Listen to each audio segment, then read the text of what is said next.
فلکی نبود زیر آسمانی کبود، یه عاشقی ساده ای که دل شکسته بود.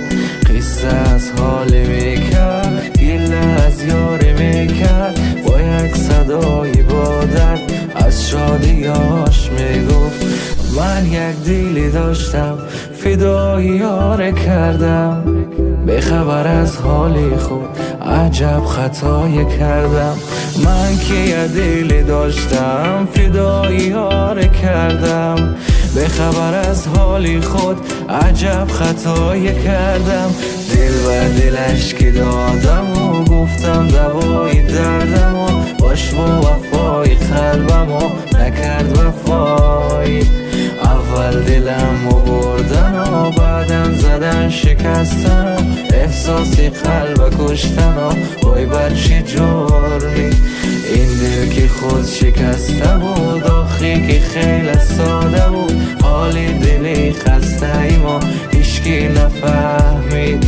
دل و نگاش که بستم و خواستم بگیرد دستم و اما زدن که پستم و آخ با چه سودی.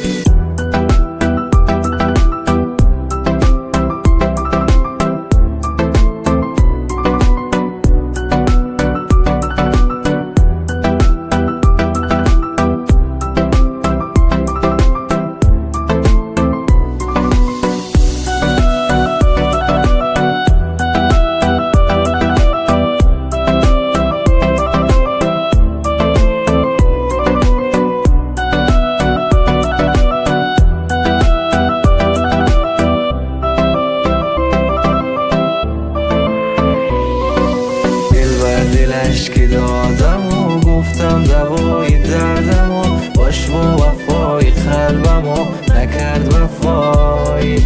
اول دلم و بردن و بعدم زدن شکستن، احساسی قلب کشتن و وای بر چه جرمی. این دل که خود شکسته بود، آخری که خیلی ساده بود، حالی دلی خسته ای ما هیچکی نفهمید. دل و نگاش که بستم و خواستم بگیرد دستم و اما زدن که پستم و آخ با چه سودی.